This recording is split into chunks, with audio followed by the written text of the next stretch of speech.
अस्सलाम वालेकुम। पस पर्दा हक़ाइक़ सनसनीखेज़ इंकशाफात प्रोग्राम बेनकाब। मैं हूँ आपके साथ सैफान खान। पनामा की JIT हो, मसला बजट का हो, गरीब आदमी के हवाले से आने वाला बजट किस हद तक आवाम के लिए मुस्तफ़ीद होगा, इससे कितनी आवाम मुस्तफ़ीद होगी, कितना फ़ायदा होगा, नुकसान होगा, इसके साथ साथ मुल्क की सियासत में क्या होने जा रहा है, मुस्तकबिल का सियासी मंजरनामा क्या होगा। केसेस इमरान खान साहब के खिलाफ भी खुल चुके हैं। प्राइम मिनिस्टर ऑफ पाकिस्तान की फैमिली तो ऑलरेडी JIT को फेस कर रही है। इस तमाम सूरत हाल पर बात करने के लिए इससे बेहतर शख्सियत कोई मेरे साथ जो साथ मौजूद है इनसे नहीं हो सकती। अवामी मुस्लिम लीग के सरबराह जनाब शेख रशीद अहमद साहब प्रोग्राम में साथ मौजूद हैं। शेख साहब बहुत शुक्रिया, आपने प्रोग्राम में ज्वाइन किया। सर, JIT का मामला आज तो जो उन्होंने रिजर्वेशन तारिक शफी ने करी थी, ये पहले तो तारिक शफी की रिजर्वेशन के पीछे हिस्ट्री क्या है, क्योंकि ये तो हम जो टीवी पे देख रहे हैं वो तो हमें नजर आ रहा है। हुदैबिया पेपर केस में क्या हुआ था और आज तारिक शफी के साथ क्या वाकई में बदतमीजी की JIT के मेंबरान ने, क्या माजरा क्या आखिर का शेख साहब? देखें, ये सारे JIT के लोग पढ़े लिखे लोग हैं, सरकारी लोग हैं। ये कोई अल्लाह देता SHO नहीं है या कोई पीरा देता SHO नहीं है या मौला बख्श SHO नहीं है। They are well educated people. इन लोगों ने जो कोई डॉक्यूमेंट दिए हैं वो इनके गले पड़ रहे हैं। अगर कोई पूछ लेता है जनाब अली कि आपने रजिस्ट्री पहले कराई है और स्टाम्प बाद में लिया है, तो इनको तकलीफ होती है। अगर कोई ये पूछ लेता है कि आप पैसे कैसे लेके गए हैं, इनको तकलीफ होती है। देखिए, तारिक शफी बहुत गहरा आदमी है और इनके ख़ानदान में हर वक्त इसके तल्लकात इनसे अच्छे नहीं रहे नवाज शरीफ साहब से। और ये किन शराइत पर उसने दोबारा तल्लकात ठीक किए हैं मैं नहीं कुछ कह सकता। मैं अपनी इतलात पर यह कह सकता हूँ कि शहबाज शरीफ और नवाज शरीफ के भी तल्लकात बहुत कशीदा हैं।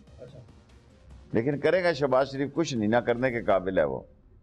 लेकिन अंदर जो कुड़क समझते हैं तो वो तो कहते हैं कि वो सोच है, तो ये जोश है मुस्लिम नून का इलेक्शन के अंदर इस बुनियाद पे पंजाब के पूरे पाकिस्तान में क्यों करेंगे। कहने लगा था रमजान है, जाने दो, अभी नया उसने जहाज लिया है जी, और 1 अरब और कितने करोड़ रुपए का जहाज लिया उसने और हेलीकॉप्टर लिया 7 स्टार रशियन। वो तो पंजाब हुकूमत कहती है कि वो पंजाब गवर्नमेंट के लिए एज एन एम्बुलेंस यूज होगा, उसको सरकारी इस्तेमाल में मिनिस्टर्स, IG पंजाब और चीफ सेक्रेटरी पंजाब इमरजेंसी की सूरत में लेकर आ सकते हैं जब जरूरत पड़ेगी उनको। तो वो पर्सनल तो नहीं है, वो कहते हैं। उन्होंने पर्सनल भी अपना पंखे वाला जहाज लिया, 8 बिलियन का एक और जहाज भी है उनके पास, मैंने कल ही कहा है उनको।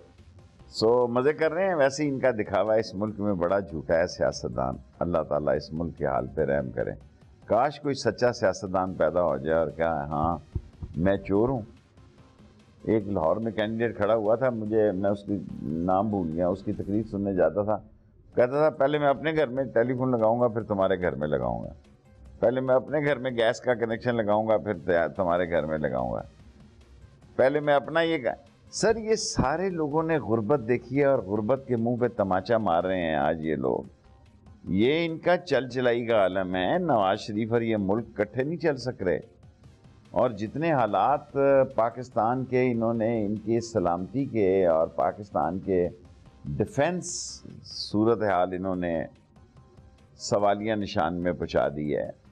नवाज शरीफ, मैं तो जी JIT से बचता हुआ नहीं देख रहा। नहीं तो JIT में सर अगर कोई मेंबर, अगर तारिक शफी कोई कहता है कि तुम क्यों आ गए यहाँ पर फंसने, तुम्हें 16 साल की सजा हो सकती है और जिनको डिफेंड कर रहे हो वो तो बच निकलेंगे, तो JIT के मेंबरान को ये इस्तेहकाक है कि वो किसी गवाह को या किसी को भी बुलाकर इस तरह धमकी आमेज लहजे में उससे बात करें। अगर ये बात सही है जो नून लीग कोर्ट कर रही है, तो ये इस्तेहकाक है कि JIT लीग ने अपनी आखिरी आज कोशिश कर ली है ना, मुस्तरद होगी उनकी अपील। ये दोनों लोग जो हैं ये सुप्रीम कोर्ट ने सिलेक्ट किए हैं। ये दोनों जगहों पे हुकूमत ने 2 नाम ऐसे दिए थे जिस पर वो इसरार कर रहे थे, बिलाल रसूल और आमिर अजीज। बिलाल रसूल तो मियां अजहर के भतीजे हैं, नून लीग के भतीजा होना अगर कोई ऐसी बात है, माफ करना, अगर ये ऐसी कोई बात है तो जुबैर गवर्नर का भाई जो है ये इधर भतीजा है। अगर यही कोई उसका सका भाई असद उमर PTI में है, अब कहें कि PTI वाले का भाई गवर्नर लगा हुआ है। अगर यही बात करनी है तो ख्वाजा आसफ का बिनोई या साला वो पीपल्स पार्टी में वहाँ मौजूद हैं। ये बातें बड़ी गैर ज़रूरी किस्म की बातें हैं। डिलेइंग टैक्टिस है, डिलेइंग टैक्टिस नहीं होने जा रही। और 60 दिन के अंदर मैं कहता हूँ जी 100 दिनों में लगा लो, सितंबर अक्टूबर, सितंबर को भी पीछे, सितंबर अक्टूबर फाइनल महीने हैं जी, या इलेक्शन होगा, सिलेक्शन होगा, क्या होगा, ये नहीं होते। मैं देख रहा यहाँ पे 2017 18 में अगर नवाज शरीफ है तो फिर हमारी सियासत जो है सवा सत्यानाश है, और अगर 17 में ये जा रहा है तो फिर हमारी सियासत सुपर है, टावर है, हमारी सियासत एफल टावर और नवाज शरीफ टेंट है फिश है। नहीं तो आज की हियरिंग से शेख रशीद साहब क्या उम्मीद लगाते हैं, या शेख साहब क्या देखते हैं, क्योंकि आप एक अहम फरीक रहे इस केस के अंदर, शुरू से देखते रहे इस मामले को। आज जजेस ने जब ये रिजेक्ट कर दिया कि आप डिसमिस करते हैं कि आपकी रिजर्वेशंस हैं जेआईटी के चंद मेंबरान पर, लेकिन साथ साथ ये भी कहा जजेस ने कि जो आपकी जुरिस्डिक्शन है जेआईटी की, उस जुरिस्डिक्शन में या उस हुदूद में, आईनी हुदूद में रहेगी जेआईटी, उससे बाहर नहीं निकलेगी, जिस पे नून लीग कह रही है कि उन्होंने हमारी बात को तस्लीम किया है। तो शेख रशीद साहब बहसत अहम फरीक पनामा केस जजेस के रिमार्क्स को, आज की रिजर्वेशन को रिजेक्ट करने को किस तरह देखते हैं? देखें, जो जजेस ने ये कहा कि हदूद से बाहर नहीं निकलेगी, वो उनसे ज़ाती सवाल नहीं पूछेगी, वो उनको एक लाइनर लेंथ की दी गई है कि जनाब ये हुदैबिया पेपर मिल का बताएं कहाँ से हुआ जी, ये फ्लैटों के पैसे कैसे लिए। वो ऑस्ट्रेलिया के सवाल नहीं करेगी, वो स्विट्ज़रलैंड का नहीं पूछेगी कि शेख सईद का जो अकाउंट है ये किसका अकाउंट है। वो वही सवाल करेगी जो पनामा लीक्स में ज़हर बहस हैं कि आप पैसे कैसे लेके गए, जो उन्होंने दिया कि ये दुबई कैसे गए, ये कतर कैसे गए, ये सऊदी अरब पैसे गए, कहाँ गए।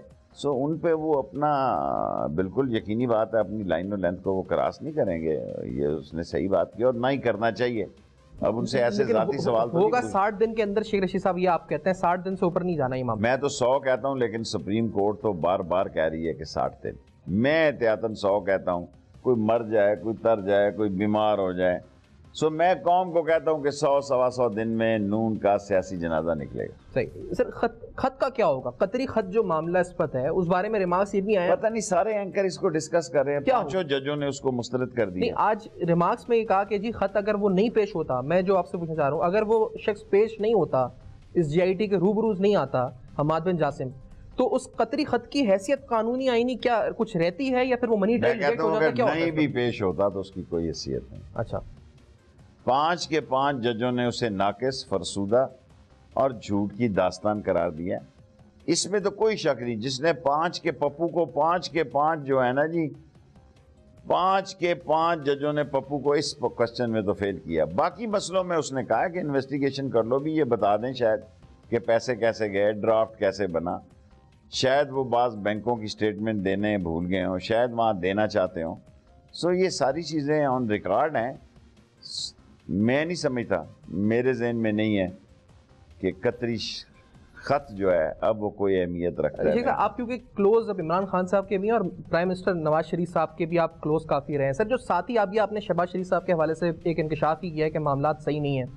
ये जो लोग तारिक शफी, सैफुर रहमान, अगर इनको बुलाया जाता है, आप इनको करीब से देख चुके हैं सैफुर रहमान को, तो ये दूसरे, तो ये सैफुर रहमान की तो कोई, सैफुर रहमान ने तो पुराना जो केस था हेलीकॉप्टर केस, उसमें सारा केस अदा किया। वो हेलीकॉप्टर भी कहीं यहीं होगा, क्योंकि जस्टिस खोखा साहब ने मुझे पूछा कि ये वही है जासिम है। मैंने कहा उसका भाई है ये हेलीकॉप्टर केस में, जिसने दौरान समात पूछा आपसे। दौरान समात मुझसे पूछा। सैफुर रहमान नवाज शरीफ के साथ खड़ा होगा, क्योंकि नवाज शरीफ की सारी सीक्रेट मनी और सीक्रेट इंटरेस्ट को वो होल्ड करता है। सैफुर रहमान का शहबाज शरीफ से कोई तलक नहीं। अच्छा, आपको पिछले 6-7 महीने से हमजा कहीं नजर आ रहा है? आप मुझे बताएं, हमजा कहीं नजर आ रहा है यहाँ? क्यों नजर नहीं आ रहा? इसलिए कि खानदानी जो रकाबतें हैं और खानदानी खींचातानी है वो अपने अरूज पे है, और खानदानी खींचातानी इतने अरूज पर है। आपका इशारा मरियम नवाज और हमजा शहबाज वर्सेस तो नहीं है कि जो आपस में मैं भाइयों समेत समझता हूँ। अच्छा, ये ऐसे ही कह रहा है शहबाज शरीफ मेरा हीरो है, तू मेरा है, मुंशी को मुंशी मिले कर कर लंबे हाथ, ये सब वो क्या कहते हैं ना कि ऐसे ही जो दास्तानें हैं कि भाई शहबाज शरीफ हीरो है, और शहबाज शरीफ का क्या हीरो है, आप देखेंगे ये ज़ीरो होने जा रहे हैं। और शहबाज शरीफ और नवाज शरीफ की कोई अंडरस्टैंडिंग नहीं है, ना होगी। लेकिन ये एक दूसरे के सामने नहीं आएंगे। यही गलतफहमी मुशर्रफ को थी। मुशर्रफ समझता था कि ये फौजियों से बहुत ठीक डीलिंग करता है, मैं कहता था धोखा देता है। इन दी एंड वो नवाज शरीफ के आगे सर नहीं उठा सकेगा।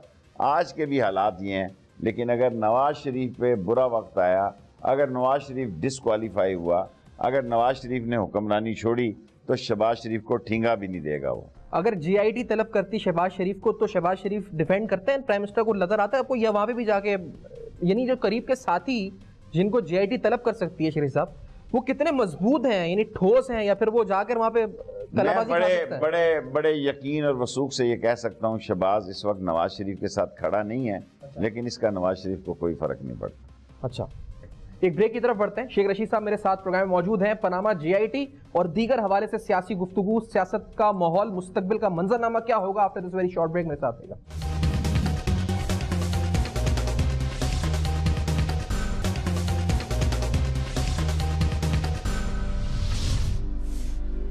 Welcome back. आप देख रहे हैं बेनकाब। शेख रशीद अहमद साहब मेरे साथ मौजूद हैं। शेख साहब, एक बात आपकी सुनी, हैरानी भी थोड़ी हुई, इंकशाफ है या क्या ये खबर दे रहे हैं आप? इलेक्शन से पहले मैंने आपका इंटरव्यू सुना, आपने कहा कि सफाया होगा, बहुत से लोग डिस्क्वालीफाई हो सकते हैं, कोई नए चेहरे या फिर ये लोग जो मौजूदा नजर आते हैं ये हट जाएंगे इस मंजर नामे से। ये आप पेशन गोई कर रहे हैं, इत्तला दे रहे हैं, खबर दे रहे हैं, या तज्जिया है आपका, क्या है ये? नहीं, मैं तो देखें नवाज शरीफ की हद तक ये बात कह रहा हूँ कि ये मुल्क और नवाज शरीफ दोनों इकट्ठे नहीं चल रहे। और ये क्या नाम है, बेग कल मुझे मिला था, क्या नाम है जो सरकारी अफसर थे इंफॉर्मेशन मिनिस्ट्री के, राव तहसीन साहब, राव तहसीन कल मुझे मिले थे। उसने कहा शेख साहब मैं 6-7 दिन में कोर्ट जा रहा हूँ। ये बड़ी दिलचस्प सूरत हाल हो जाएगी। जब वो कोर्ट जाएगा तो वो इन्वेस्टिगेशन तो आ जाएगी। मैंने कहा वाकई जा रहा है कि वैसे ही ब्लफ खेल रहा है? उसने कहा नहीं शेख साहब मैं 7-8 दिन के अंदर, कल अनवर महमूद साहब की इफ्तारी में कि भी मैं जा रहा हूँ।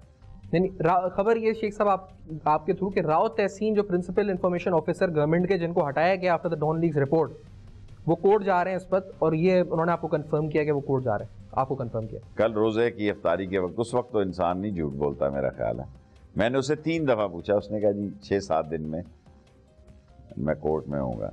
और अगर वो कोर्ट में जाएगा तो फातमी का तो मुझे मालूम नहीं, उसमें तो इतना दमखम नहीं है, वो बस इसी पे गुजारा करेगा कि नवाज शरीफ की फाइल एक लाहौर से लेके जाती उम्रा ले जाए और जाती उम्रा से इस्लामाबाद ले जाए।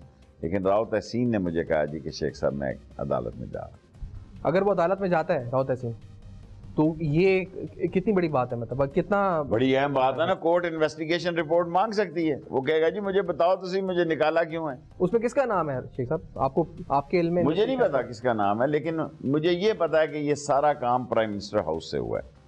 और प्राइम मिनिस्टर हाउस, वो खुद, उनका भाई, उनकी फैमिली, उनके बच्चे इसमें मुलव्वस हो सकते हैं। और जब कोर्ट कहेगा कि इन्वेस्टिगेशन रिपोर्ट सामने लाओ, तो दूध का दूध पानी का पानी हो जाएगा। ये बड़ी जिस हद तक है जो स्टोरियां हैं। और अगर प्राइम मिनिस्टर हाउस मुल्क की गद्दारी के केसेस में मुलव्वस है तो फिर आर्टिकल 6 वहां भी लगना चाहिए जी। क्यों नहीं लगना चाहिए? जहां से गद्दारी और क्या कह रहे हैं लोग, जवान जो है वो जनरल बाजवा को कह रहे हैं कि अगर प्राइम मिनिस्टर का हाउस नेशनल सिक्योरिटी के लिए महफूज नहीं है तो जनाबे वाला फिर कौन सी जगह ऐसी महफूज है?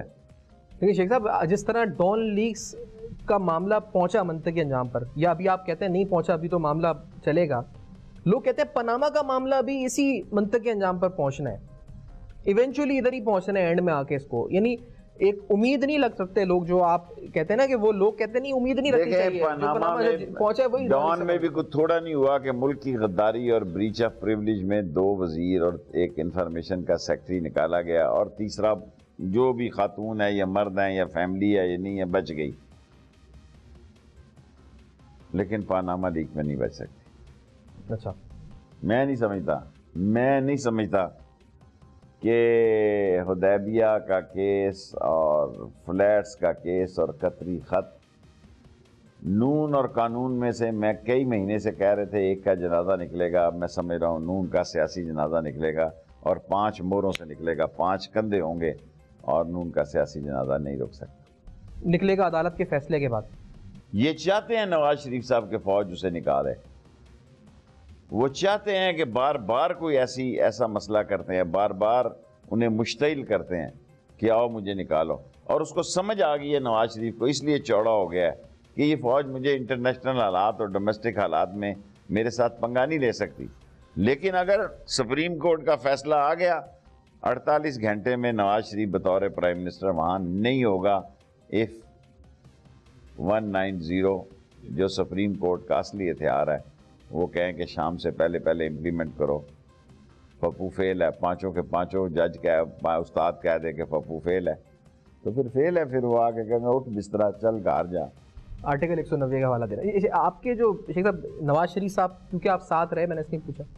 इमरान खान साहब, मुझे पता है आप कई बार कह चुके हैं कि पाकिस्तान तहरीक इंसाफ से आपका ताल्लुक नहीं, आपकी दोस्ती इमरान खान साहब से है। लेकिन शेख साहब आपकी सियासी बसीरत क्या कहती है? क्या इमरान खान साहब डिस्क्वालिफिकेशन केस को लेकर खतरे में है, उनकी सीट या नहीं है? यानी उन्होंने करप्शन किया नहीं किया बात अलग है, लेकिन क्या उनकी सीट खतरे में नजर आ रही है? सीट की तो बात नहीं है ना, शख्सियत की बात है। मेरा नहीं ख्याल, मैं समझता हूँ कि कल मैंने किसी को सुना है कि वो दे रहे हैं सुप्रीम कोर्ट में भी, और मनी ट्रेल जो है, और वो खुद कहते थे कि मेरे से शुरू की जाए। बंदा कोई साफ ही हो तो वो कह सकता है ना मुझसे शुरू की जाए। तो केस की नोयत क्या है? मेरा ख्याल है इमरान खान इस रेंज में नहीं आते, लेकिन बेहतर सूरत हाल जो है उनका स्पोक्स पर्सन आपको फवाद साहब बेहतर बना सकते हैं, या शफकत साहब आजकल उनके वो इंफॉर्मेशन सेक्रेटरी। लेकिन सर जो शख्स उनके खिलाफ केस लेके गए कोर्ट में डिस्क्वालिफिकेशन का, वो आपके राइवल रहे, आपके हल्के में हनीफ अब्बासी नाम है उनका। वो देखिए मैं इसको डिस्कस नहीं करना चाहता। राइवल नवाज शरीफ है केस के पीछे, सारी पेमेंट गवर्नमेंट कर रही है, और एक ऐसे शख्स को इंतखाब किया है जो कि 9 टन हेरोइन की में से 2 टन उनके नाम, आखिरी 2-3 गवाह हैं। होगा ये क्योंकि जिस मुल्क में एफिड्रीन के एक तरफ नवाज शरीफ खड़ा हो और दूसरी तरफ शहबाज शरीफ खड़ा हो, उसकी तस्वीर आ रही हो, अगर निचली कोर्ट से वो सजा भी होगा तो हाई कोर्ट में उसको स्टे मिल जाएगा, वो सुप्रीम कोर्ट में स्टे लेगा। ताकि मैं जी 100-125 दिन बड़े अहम देख रहा हूँ, 100-125 दिन अहम देख रहा हूँ, और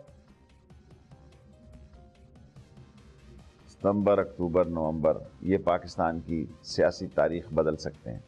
और अगर सियासी तारीख नहीं बदली तो 2018 में फिर आप प्राइम मिनिस्टर नवाज शरीफ की कंटिन्यूएशन देख रहे हैं इस वक्त? फिर हमारी और स्टडी होनी चाहिए, ज़ाहिर है। फिर तो अगर किस्मत के वो इतने ही धनी है कि चोर चोर मचाए शोर की फिल्म चला के भी उनको कुछ नहीं होता, तो फिर उनसे इलेक्शन लड़ना को आसान काम तो नहीं होगा। फिर वही बात हो सकती है जो मैं इमरान खान को कहता हूँ कि 50 से 70-80 सीटें दो अपोजिशन को।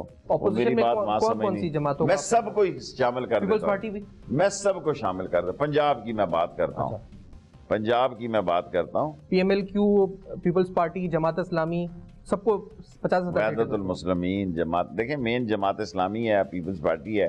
अब पंजाब में उनके कितने लड़ने वाले पीपल्स पार्टी के कैंडिडेट नजर आ रहे हैं जी? वैसे मांगते तो लोग बहुत हैं जी, मुझे 20 सीटें चाहिए जी, मुझे 30 चाहिए। इन दी एंड अगर ये अगले आप अपने अपने लड़ेंगे तो फिर खवार होंगे हर एक के 2-4 हज़ार। देखें अवामी मुस्लिम लीग के पाकिस्तान के हर हल्के में 2 से 3 से 5 हज़ार वोट है जी जो शेख रशीद को पसंद करता है। इसका मतलब ये नहीं कि मैं कैंडिडेटों को खड़ा करके 5,000 वोट किसी के ख़राब कर दूँ। मुझे वहाँ खड़ा करना चाहिए जहाँ विनिंग हो। सो अगर हर पार्टी अपनी विनिंग कैंडिडेटों को लाए, इमरान खान 50 से 70 सीटों की सेक्रीफाइस करे, नवाज शरीफ नहीं मंतखब हो सकते। ये स्ट्रेटेजी 2 है, जब अगर नवाज शरीफ डिस्क्वालीफाई कोर्ट से नहीं होता तो ये स्ट्रेटेजी पॉलिटिकल 2 है स्ट्रेटेजी। लेकिन सर ये जो इत्तलात आपको मिल रही है कि हुक्मरान जमात के खानदान में इख्तलाफात हैं शरीफ साहब, अगर इसके बारे में कुछ एलैबोरेट, क्योंकि आपने शहबाज शरीफ और प्राइम मिनिस्टर का नाम लेके आप कह रहे हैं जी कि उनके मामलात आपस में सही नहीं चल रहे, तो कोई और इत्तलात मतलब किस तरीके से हम इसको ठोस हम कह सकते हैं? क्योंकि शेख साहब कह रहे हैं तो बात अहम है कि मामला खराब है तो बड़ी अहम। साथ में ये भी कहता हूँ कि शहबाज में इतने गट्स नहीं है कि वो नवाज शरीफ के सामने खड़ा हो जाएगा। ये आपका अंदाजा है, खबर है, या अंदर की पता है आपको? उनके साथ काम किया है तो आपको पता है। So I am a man of rich experience. वो टैं करता रहेगा लेकिन नवाज शरीफ के आगे। लेकिन ये कहना कि नवाज शरीफ, और अब देखो ना, अब शहबाज शरीफ हीरो है नवाज शरीफ का, तो फिर नवाज शरीफ तो शहबाज शरीफ का कोई और हुआ ना, हीरो प्लस हुआ। और कौम सारी को बुद्धू बना रहे हैं, बेवकूफ़ बना रहे हैं। एक ब्रिज तीसरी लइये का ब्रिज तीसरी दफ़ा इफ्तिताह करने जा रहे हैं। सो मैं 100-125 दिन, 100 से 125 दिन में आप देख रहे हैं। मैं ये शेख साहब के अल्फाज 100-125 दिन अहम तरीन इस्मत हैं। अगर 100-125 दिन का हिसाब लगाया जाए तो सितंबर, अक्टूबर, नवंबर ये 2-3 महीने इस्मत लगते हैं। और उसके बाद क्या सूरत हाल होगी इस ब्रेक के बाद, क्योंकि बजट पर भी आना है और बिलखुसूस बढ़ती हुई खुदकुशियां इस मुल्क में शेख रशीद साहब की नज़र में इस बजट ने क्या दवा दी है उस मरीज को जो मर रहा है इस वक्त गुर्बत से, मुफलिसी से? ये सवाल बड़ा अहम है, इस ब्रेक के बाद पूछेंगे। मेरे साथ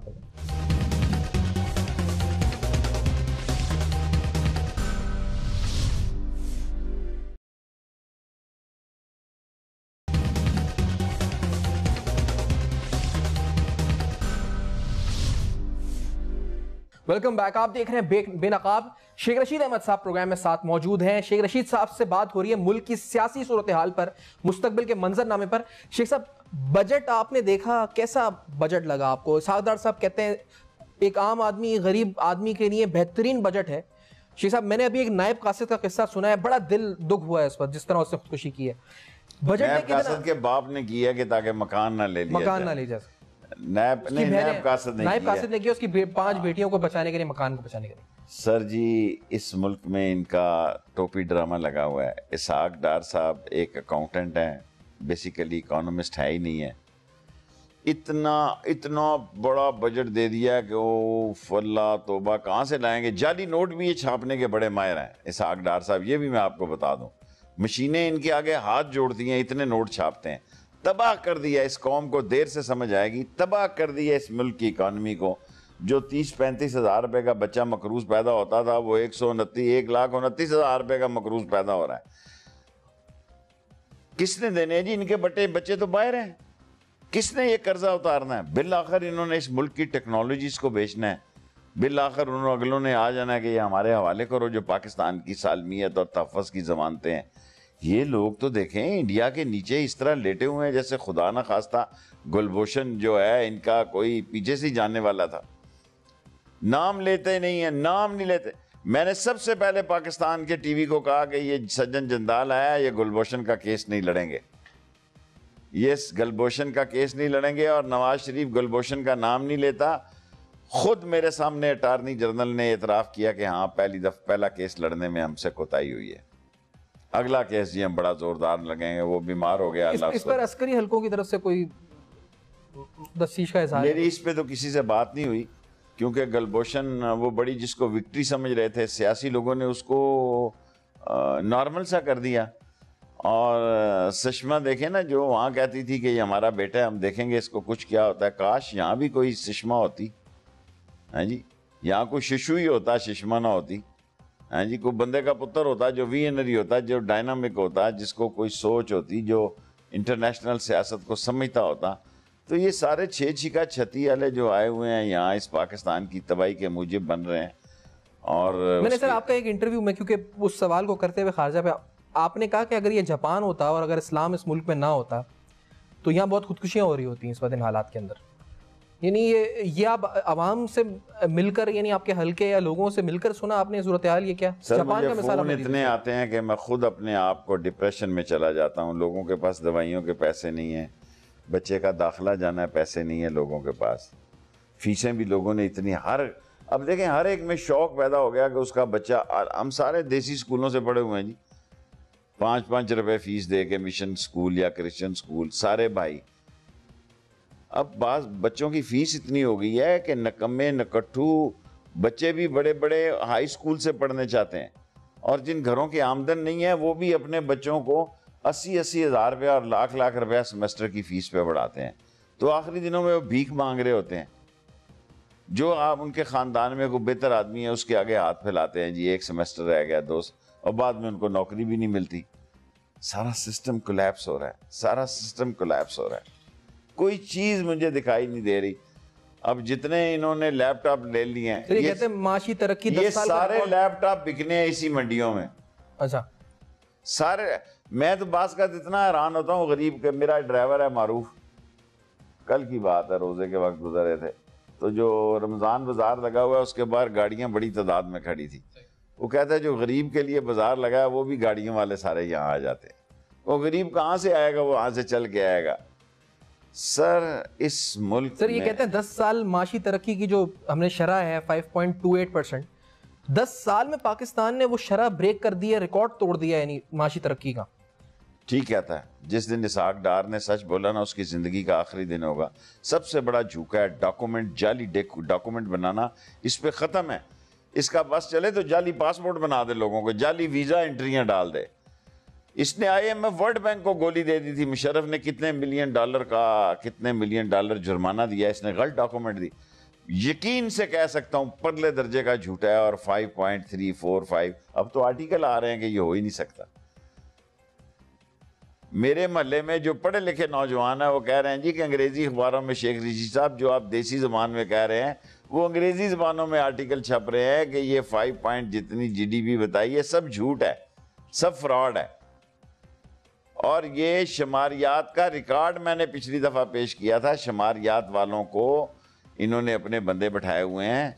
मैं रोजे में खुदा को गवाह बना के कहता हूं कि पिछली दफा के बजट के, इस दफा के नहीं मैं कह रहा। अच्छा, लोगों ने मुझे डॉक्यूमेंट दिए कि उन्हें शट अप कॉल दी, जिन्होंने कहा जी कि गलत डॉक्यूमेंट क्यों बना रहे हो, असल डॉक्यूमेंट ये हैं। वो मैंने असम्बली में पेश किए। सर सऊदी अरब में क्या हुआ शेख रशीद साहब, आपने देखा? मतलब क्या आपको एहसास कैसा हुआ? वैसे थे सीनियर पॉलिटिशियन और वैसे थे पाकिस्तानी, वहां पर मतलब हमसे हाथ मिलाया गया, बातचीत हुई, यानी बड़ा अच्छा खारजा पॉलिसी को हमने डील किया इंटरनेशनल फोरम के ऊपर, या बड़ा फ्लैट रहे हम लोग, बड़ी बुरी हमें बेइज्जती? क्या लफ्ज के हैं इस पर शेख रशीद साहब? आपकी नजर में क्या हुआ? क्या पाकिस्तान के लोग तो बड़े अजीब मखलूक है। दुनिया में जब लीडर अनपॉपुलर होता है तो उसको लोग लिफ्ट नहीं कराते। मुल्क टूट चुका था, भुट्टो एक पॉपुलर लीडर था, इसके बावजूद सारी दुनिया यहाँ आई सवाए अफगान के। सारी दुनिया यहाँ पहुंची सवाए अफगान, इस्लामी दुनिया। नवाज शरीफ साहब ने पहले भी रहील शरीफ साहब को साथ ले जाके जब ये पैकेट किया 5 साल का उनका, या जितने साल का भी, ये कोई इतनी फौज के अंदर भी एक्सेप्टेंस नहीं थी इसकी। मैं फौज के बारे में आपको बताना चाहता हूं, लेकिन हालात और वाकयात ऐसे हो गए कि इसको ऊन करना पड़ रहा था। अच्छा। और हालात और वाकयात में 5000 पाकिस्तानी फौजी जा रहे हैं और उनकी तैनाती ये कोई नई बात नहीं है। मेरा ख्याल है बाजवा साहब भी सऊदी अरब में तैनात रहे हैं, जनरल है जो मेरे दोस्तों में से हैं, जो लोग जिनको मैं जानता हूं, मेरा ख्याल है बाजवा साहब भी सऊदी अरब रहे हैं, जनरल एहसान भी रहे हैं, वो 2-3 मेरे दोस्त जो हैं वो सऊदी अरब में पोस्ट रहे हैं। अब के हालात जो हैं वो बड़े ही पेचीदा हैं, खौफनाक हैं और उसका बैकफायर हो सकता है। अच्छा। अब जहां तक तो सऊदी अरब का सवाल है, जी हमारी जान निसार है सऊदी अरब पे। काबा की सरजमीन पर हम जैसे लोग कुर्बान हो जाएं तो इससे बड़ी सादत कोई नहीं। तो अभी राहिल शरीफ साहब वापस आएंगे वहां पे या रुकेंगे? लेकिन इसका मतलब, अगर मुझे 1 मिनट कहना है, ये नहीं है कि हम दूसरे मुल्कों से जाके वहां पंगा लेने में शरीक हो जाएं। और मुझे नहीं पता क्या होगा, जो हो गया ठीक हो गया, इसको समेटा जाए, इसको नहीं। तो सऊदी अरब तो हमारा बड़ा अच्छा दोस्त, प्राइम मिनिस्टर की फैमिली इनका रहा है, वहां इन्होंने इतना आखिरी दिनों में कोई दोस्ती इतनी अच्छी नहीं थी। जब मुशर्रफ का दौर था और ये वहां थे, उस वक्त का तो मैं कह सकता हूं कि सऊदीज को इतने खुश नहीं थे इनके, लेकिन बिजनेसमैन है, ये खुश करने के लिए कोई मौका जान से नहीं जाने देते। और अल्टीमेटली नवाज शरीफ को ये बात समझ आ गई है कि पाकिस्तान के लोग मुझे समझ गए हैं। एक पाकिस्तानी भी नून लीग का ये कहने के लिए तैयार नहीं, ये कतरी फ्लैट है। जग अंसाई और बेइज्जती की हद होती है, इससे ज्यादा मेरा ख्याल है किसी सरबराह की बेइज्जती का कोई तस्वर भी नहीं किया। सर कराची में इस वक्त आप मौजूद हैं शेख साहब, पंजाब की आपने बात कर ली है, सियासी मंजरनामा मुस्तकबिल का, खान साहब की जो पॉलिटिकल स्ट्रैटेजी होनी चाहिए उससे बात की है। आप कराची शहर आते हैं, मैं इससे पहले यहाँ पर बल्कि खुद आपके साथ या एमक्यूएम के जलसे जब अल्ताफ हुसैन खिताब करता था, उधर भी हम गए 1-2 बार। आप क्या देख रहे हैं? अल्ताफ हुसैन नहीं है, फारूक सत्तार कोशिश कर रहा है, मुस्तफ़ा कमाल भी कोशिश कर रहा है, जमात इस्लामी धरने दे रही है कराची में। क्या सियासी मंजरनामा है? हर कोई रस्साकशी कोशिश में है, मैं कराची में फिर रहा हूँ, वो भी मैं समझ रहा हूँ 100-125 दिनों में एमक्यूएम का भी फैसला हो जाएगा। क्या ये दोनों एक होने जा रहे हैं? एमक्यूएम फारूक सत्तार साहब और मुस्तफ़ा कमाल साहब एक होने जा रहे हैं ये नहीं, या कराची में भी 3 एमक्यूएम जो हैं वो रहेंगी? कोई अक्लकांदा अगर ये समझता है कि अल्ताफ हुसैन का वोट बैंक ख़त्म हो गया तो वो बहुत बड़ा बेवकूफ़ है मेरी राय में।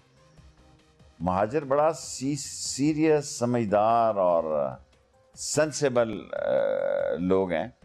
वो वक्त आने पे फैसला करेंगे कि महाजर कौम के लिए क्या बेहतर है।